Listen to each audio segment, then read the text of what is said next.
आगे बढ़ते हुए सुशील मोदी का बयान आपको सुनाएंगे। सुशील मोदी ने नीतीश कुमार पर वार किया है। उन्होंने कहा है कि नीतीश को मीडिया से दूर रख रही है जेडीयू। नीतीश पिछले 1 महीने से चुप्पी साधे थे। नीतीश किसी भी सूरत में बीजेपी से नहीं जुड़ेंगे। नीतीश को नुकसान पहुंचा रहे हैं लल्लन सिंह। ये बयान सामने आए हैं, सुना देते हैं आपको सुशील मोदी का।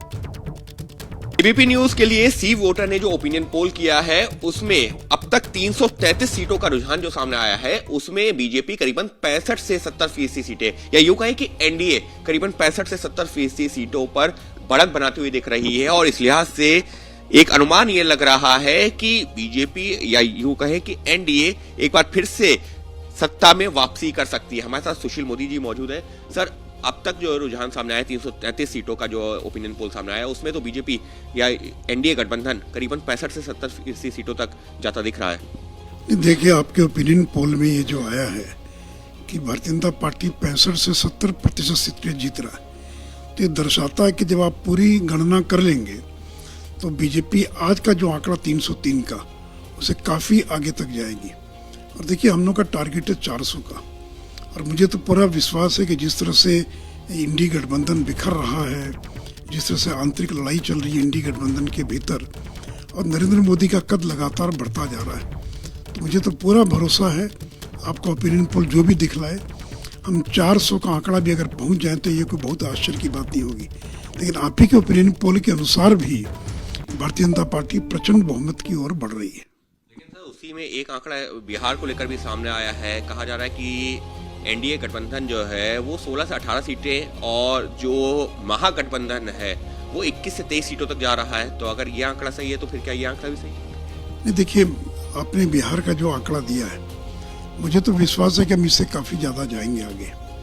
और अभी तो बहुत समय है, अभी तो 90 दिन करीब बचे हुए चुनाव के अंदर, तो जो कमियां होंगी और आपके सर्वे के आधार का उसका भी हम विश्लेषण करेंगे। और मुझे तो पूरा भरोसा है कि पिछले बार भारतीय जनता पार्टी 17 सीटें जीती थी और लोक जनशक्ति पार्टी 23 सीटें जीती थी। इस बार जीतन राम मांझी, उपेंद्र कुशवाहा और जो हमारे लोजपा के हैं चिराग पासवान, हम मिलकर पिछले बार से काफ़ी आगे जाएंगे। तो ठीक है, आपके सर्वे ने दिखाया है, उसको भी हम कॉग्निजेंस लेंगे और अपनी कमियों को दूर कर और हम ये आंकड़ा 25 से 30 तक पहुंचाने का पूरा प्रयास करेंगे। आप ये कह रहे हैं कि जब तक चुनाव होगा तब तक आप लोग जो है इस स्थिति में होंगे कि 25 से 30 कम से कम सीटें एनडीए गठबंधन। देखिए, निश्चित तौर पर देखिए, जो 36% जो ईबीसी वोट है वो खुला हुआ है। नीतीश जी का प्रभाव कम होता जा रहा है। नीतीश जी उस वोट को राजद और कांग्रेस को ट्रांसफर नहीं कर सकते। तो नीतीश कुमार के अलग होने के बावजूद ओपिनियन पोल में जिस तरह से बिहार में बीजेपी अपनी जगह पर बनी हुई है, उससे सवाल यह पैदा होता है कि बिहार में क्या मोदी का अंडर करंट है? आशीष कुमार सिंह।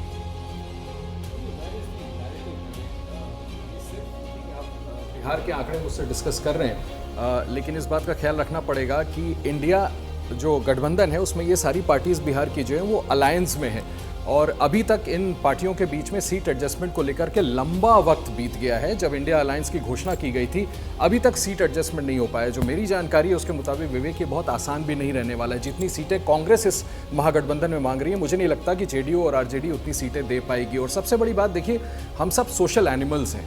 हम भी अपने इन एंड अराउंड देखते हैं, जब लोगों से बात करते हैं तो लोकसभा चुनाव को फर्क रख दिया जाता है। लोगों का जनरली ये कहना होता है कि लोकसभा चुनाव वो मोदी को वोट डालना चाहते हैं। लोकसभा चुनाव में आखिर इंडिया अलायंस ने औपचारिक तौर पे कोई चेहरा दिया क्या प्रधानमंत्री मोदी के सामने? ममता बनर्जी ने बड़ा एक कदम जरूर राजनीतिक उठाया कि सामने उन्होंने मल्लिकार्जुन खड़गे का चेहरा किया है, लेकिन उसको को भी लेके भी डिस्प्यूट हो गया है। कोई एका नहीं है, आमराय नहीं है। तो मुझे लगता है कि कहीं नैरेटिव ही नहीं है। कोई नैरेटिव तो दो, कोई ऑल्टरनेटिव तो दो। और अभी जब तक सीट एडजस्टमेंट नहीं होता इंडिया अलायंस के पार्टनर्स के बीच में, जो बड़े crucial partners, main partners Bihar में, तब तक कहना बड़ा मुश्किल होगा कि वो किस हद तक बीजेपी को चुनौती वहां पर जेडीयू, माफ कीजिएगा, एनडीए को दे पाएंगे। तो सीट शेयरिंग की जब बात नहीं बनेगी तो क्या इससे एक और चीज को हवा मिलती है कि प्रशांत किशोर जब बिहार में जन स्वराज यात्रा कर रहे हैं तो हमेशा ये बात दावा करते हैं कि सीट शेयरिंग पे बात नहीं बनेगी और नीतीश कुमार अपना पाला बदल लेंगे रामकृपाल सर, तो फिर बहुत सारे कारक फिर दूसरे आ जाएंगे। आशीष जी जो बात कह रहे थे उसी बात को मैं थोड़ा सा आगे बढ़ाता हूँ। देखिए, बिहार में सिनेरियो क्या हो सकता है। बिहार में पहली बार बीजेपी, शायद पहली बार जहां तक मैं समझता हूं, कि स्वतंत्र है सारी सीटों पर लड़ने के लिए। उसके जो एलाइज हैं उनको कितना देगी नहीं देगी, लेकिन आप जैसे 2019 की बात देखें तो बीजेपी कितनी सीटों पर लड़ी थी बिहार में, जितनी सीटों पर लड़ी थी उसका मतलब उसका स्ट्राइक रेट 90% के करीब बिहार में है। यानी कितनी सीटों पर लड़ी थी वो कितनी जीती। अब तो नीतीश कुमार नहीं है, पहली बात तो यह है। दूसरी बात जो आशीष जी कह रहे थे कि देखिए जनता केंद्र में 5 साल के लिए सरकार चुनने जा रही है, वोटर इतना जानता है।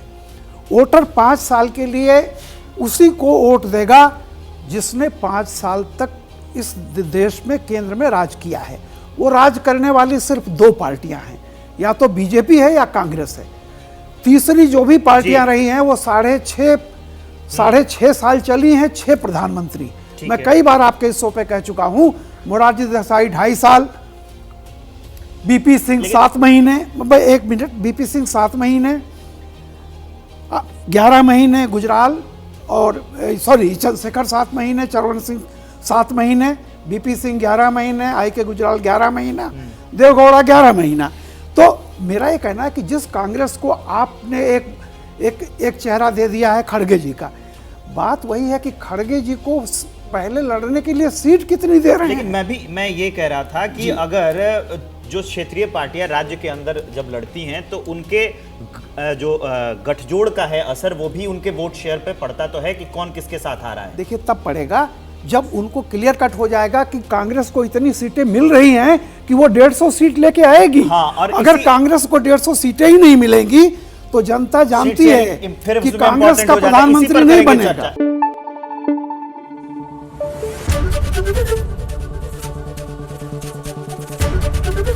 एबीपी न्यूज आपको रखे आगे।